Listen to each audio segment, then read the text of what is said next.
Global warming might one day kill us all thanks to the ridiculous amount of greenhouse gas emissions our modern lifestyle produces. Almost a quarter of the global greenhouse gas emissions is caused by agriculture, and the biggest culprit here is from cows. Yep, your favorite plate of ribs might cause an apocalypse sometime in the future. Before it makes its way to your dinner table, cows belched out loads of methane, one of those dangerous greenhouse gas emissions. Now, before you start going vegan, we have good news. Many entrepreneurs and scientists are teaming up to tackle this problem and, of course, make lots of money while they're at it. Companies like Beyond Meat and Impossible Foods, who are developing alternatives to real meat, a form of edible and hopefully delicious fake meat, made without harming the environments. Fun fact, Bill Gates even invested an undisclosed sum to both companies. Welcome to Gritflix, the channel that provides you with high-quality mini-documentaries covering topics about money, power, and business. In this video, we'll explore how they started, how they make fake meat, their brilliant marketing, and examine where they're headed in the future.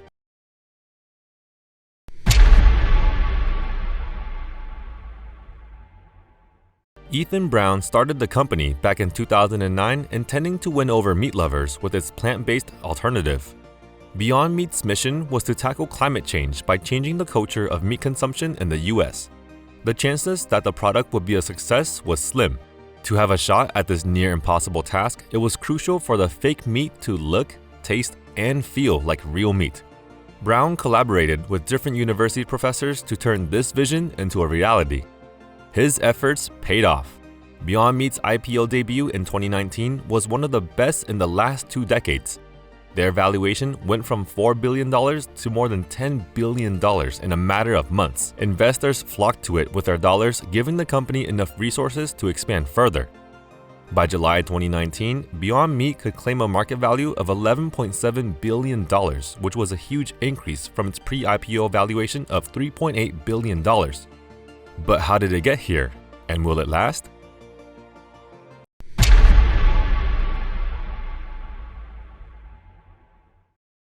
Beyond Meat's goal was not just to present an alternative to real meat for people who are worried about its impact on climate change.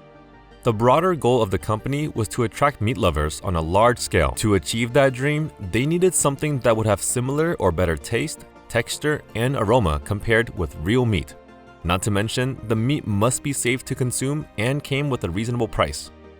To make up the solid physical structure of the food, Beyond Meat's burgers contain pea proteins, mung bean proteins, canola oil, coconut oil, potato starch, apple extract, and pomegranate powder. They also added red beet juice to give the meat a natural red color like beef. A burger patty contains 250 calories of food energy, 20 grams of protein, 18 grams of fats, and 390 milligrams of sodium. With these ingredients, Beyond Meat was finally ready to take on the markets.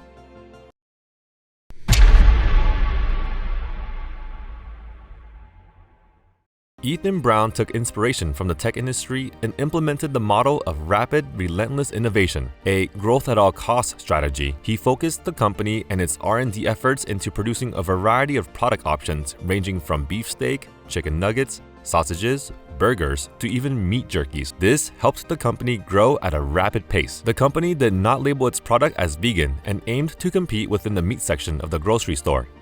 It fought its way until its broader vision of winning over meat lovers at large was accepted. They wanted to make sure that meat lovers get everything right, from the taste, texture, and aroma of real meat. To show that Beyond Meat's protein is just good as other alternative proteins on the market, Beyond Meat partnered with NBA players like Kyrie Irving and Chris Paul, who were not only brand ambassadors but also investors.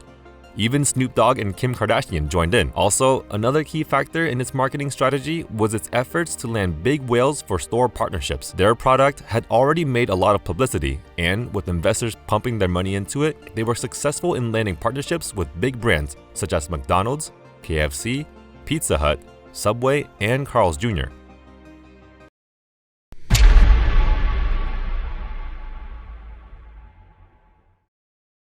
The capital that Beyond Meat got from their IPO and investors was heavily invested in research and development, along with increasing their manufacturing capacity. This strategy was good at the start, but just a few years later, cracks were starting to show.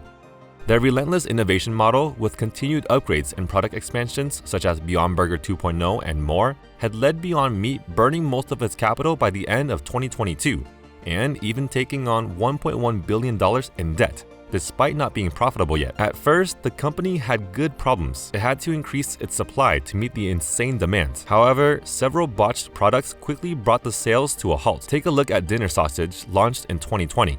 The sausages were packed vertically and ended up sagging when displayed in the grocery stores.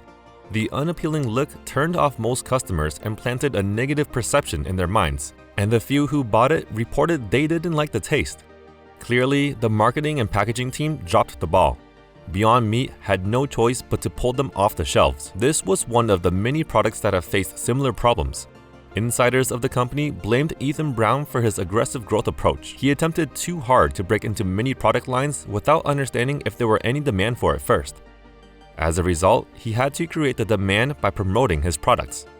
Creating a demand was a challenging task for any business by itself, yet he continued to enter new product lines and markets at the same time. Brown was fighting an uphill battle with this flawed strategy, and it finally caught up to him. It came as no surprise when Beyond Meat's stock price fell from its all-time high of $234.90 on 26th of July 2019 to its lowest point so far at $11.34 on the 28th of December 2022. By this point, many of its top executives had left and the company had cut down 19% of its workforce to survive. Now, the company had shifted its model from growth above all to a more sustainable model. This was a pivotal shift in its strategy and was a long time coming. Backed into a corner, Beyond Meat was currently fighting to survive by focusing on catering to fewer restaurants, updating core products, and reorganizing manufacturing operations for efficiency. Hopefully, this would be enough to see Beyond Meat through the next few years.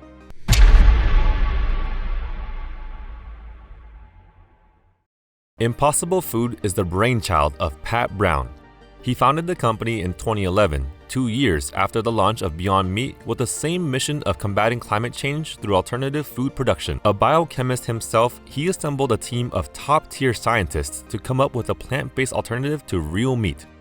They then embarked on a journey to study beef extensively to discover what gave it its taste, texture, flavor, and sizzle.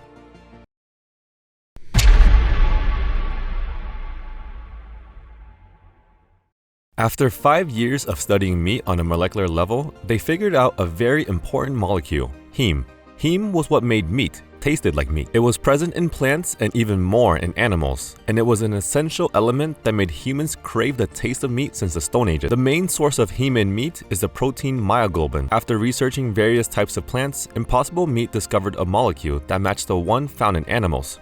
Soybeans had a functionally identical protein known as leg hemoglobin that contained heme. However, it was produced naturally in the roots, and extracting it was not only difficult and expensive, but was also terrible for the soil. To mass produce it in large quantities, Impossible Meat took its genetic code and inserted it into a variety of yeasts to multiply. This resulted in heme production on a grand scale without the environmental impact of raising and slaughtering cows. They then managed to add the soybean-based heme into their fake meat to induce the umami, meaty flavor just like real beef. And of course, since 75 to 95% of flavor came from smell, the inserted heme also enhanced the smell to be more like real meat. Achieving its vision, Impossible Meat was produced by using 95% less land and 74% less water, resulting in 87% less greenhouse gas emission. Extremely sustainable and 100% no cows slaughtered. This was a major difference between Beyond Meat's and Impossible Food's approach to fake meat. Impossible Food dedicated years of research to come up with a single molecule that had captured our taste buds since forever. Meanwhile, Beyond Meat used red beet juice to achieve a similar effect, but only to achieve the red color. Beyond Meat could not even copy Impossible Food's methods because of intellectual property concerns, a lesson that another player, Motive Foodworks, was learning the hard way as it was engaged in an ongoing patent infringement dispute with Impossible Food over their promotions of a similar HEME meat. The completed Impossible Meat was composed of various ingredients including soy protein, sunflower oil, yeast extract, potato protein, and a bunch of vitamins and nutrients. A burger patty contains 240 calories of food energy, 19 grams of protein, 14 grams of fats, and 370 milligrams of sodium.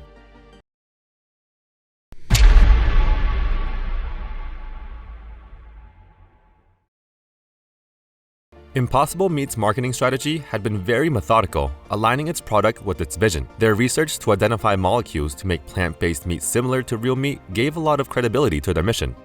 They always highlighted their technological achievements as it gave them an edge over their competitors. This covered their product innovation from the technological standpoint. To jumpstart their branding, they made tactical partnerships with pro-meat celebrity chefs. They started by launching an Impossible Meat Burger with Chef David Chang in 2016, infamous for pulling all of the vegetarian options and adding more pork options in his restaurant, Momofuku, after a customer drank his broth side dish and complained that it's not vegetarian. Next, Chef Michael Simon, author of a cookbook called Carnivore and proud owner of several pig tattoos, served Impossible Meat Burger on his Midwestern burger joint. A high-end restaurant chain, Umami Burger, also started serving their burgers and even reported that the unique menu accounted for a third of the chain's sales by 2018, despite being priced higher compared with beef. Clearly, Impossible Food had nailed the perfect formula to fake meat. Burger King was also a major partner. After successful trials at 59 chains, the fast food giant vowed to make Impossible Whoppers available across the US by 2020. This skyrocketed the sales of the company. By then, more than 11,000 supermarkets and restaurants had featured Impossible Foods products. They adopted the same positioning strategy as Beyond Meat by not marketing their products exclusively for vegan. Their target audience wasn't people who were already making sacrifices or avoiding animal product. It was the mainstream meat lovers. From the get-go, their goal was to find what made meat so delicious and delivered the same delight and experience for meat lovers in an environmentally friendly product. Of course, Impossible Food also partnered with famed celebrities to not only market their product, but also invest in their company. From singers like Jay-Z and Katy Perry to accomplished athletes such as Serena Williams, the endorsements from these famous faces further boosted the brand image as a trustworthy fake meat producer working towards a sustainable future.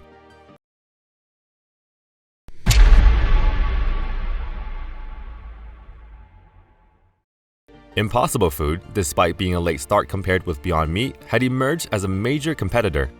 They have stolen a large chunk of market share from Beyond Meat. During the COVID pandemic, Beyond Meat took a dip while Impossible Food kept gaining traction.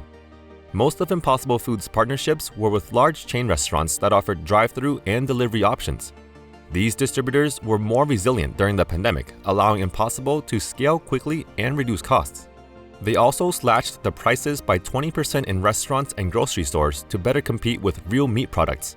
This growth continued, and by the end of 2021, the company was on course for a $7 billion valuation, quickly overtaking Beyond Meat. Which company's approach is better? Beyond Meat had many advantages.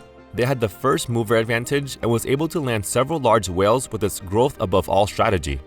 However, this approach had stretched them financially. Expanding the product lines too quickly and misguided leadership were pushing them irrelevant instead of growing sustainably, resulting in massive debts and an unprofitable company. On the other hand, Impossible Foods had been able to take a huge market share with their solid approach.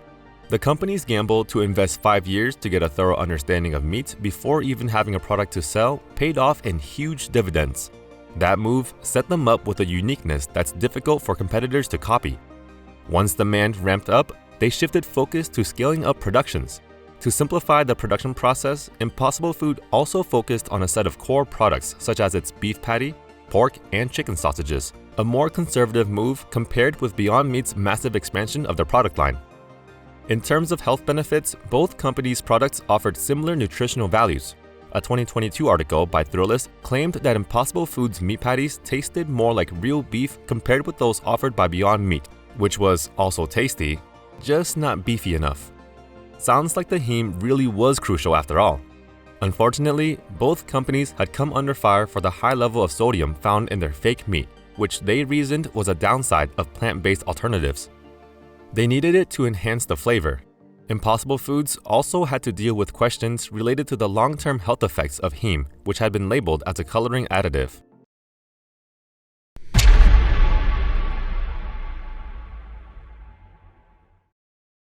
The dream of replacing real meat with plant-based alternatives was certainly a vision worth pursuing. It might be the solution we needed to save our future generations from natural calamities or even famine. It was certainly a better alternative compared with some of the more morbid ideas to replace our food supply. Yeah, I'm looking at you, Insect Burger. Now, Beyond Meat had a tough road ahead of them to survive while Impossible Food was steadily rising and was the closest to replacing our meat one day. So, would you consider eating fake meat for your steady diet? Or will it just be a fad? Let us know what you think in the comments below.